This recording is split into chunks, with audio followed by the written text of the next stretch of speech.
MVP laban sa MVP, Curry versus D. Rose. Vintage Derrick Rose move, parang mananapak na ng referee sa galit si Steve Kerr. Nahilo si Jaren Jackson sa ginawa ni Draymond. May nakaaway sa kalaban si Draymond Green.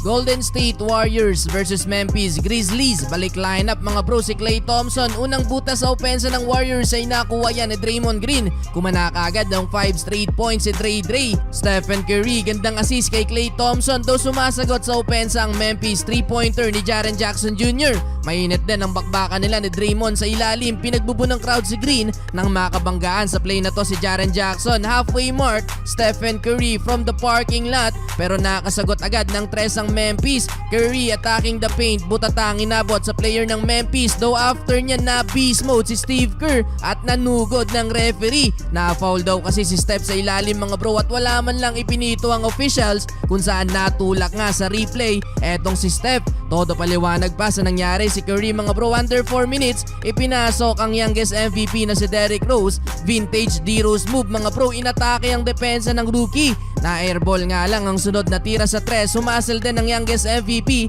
at nakapagtala pa ng assist kung saan naibaba din nila sa isang lead ng Warriors 24-23. Second quarter bumawi sa tres si Derrick Rose. Pasok na ang tira sa corner mga bro pero nagsimula na mag-run ng Warriors led by Jonathan Kuminga na nag-take over sa second quarter na ito. Si Jonathan Kuminga, 3 minuto na magsimula ang second quarter may pinosterize kaagad. Hindi lang yan dahil umulan ng transition points courtesy of Jonathan Kuminga kaya bahagyang nakalamang ang Golden State Warriors sa Memphis Grizzlies. Curry another 3-pointer, 10 points sa first half habang si Jonathan Kuminga 15 points mga idol and 6 of 8 shooting. Lamang ng 10 points ang Golden State Warriors 57-47 halftime. Pababaliw itong si Steph kay JK sa first half. Third quarter nagkakapisikalan si Draymond Green at Jaren Jackson Jr. Hindi na maganda to, mukhang umiinit na naman ang ulo ni Dre dahil halfway mga idol pinabagsak ni Draymond Green si Jaren Jackson Jr. Penersa. Nagsisimula ng magkapikunan. Nagrereklamo din itong si JJJ sa official.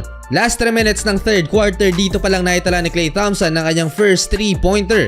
Ibinalik si D. Rose mga idol instant na naging impact ng youngest MVP. Iwan si Klay Thompson 9 points for Rose heading into fourth quarter lamang ang Warriors 85-73. Bago ilabas sa fourth quarter, nagtala muna ng end one layup sa Derrick Rose. Despite of limited playing time, nagtala pa rin ng 12 points in almost 16 minutes si Derrick Rose. At walang naitalang turnover. Saktong halfway ng final quarter, Stephen Curry nilockdown ni Jacob Gilyard. At kahit lamang mga idol ang Golden State, tuwang-tuwa ang bench. Pati na si Ja Morant at Marcus Smart sa depensang pinalasap kay Steph Curry.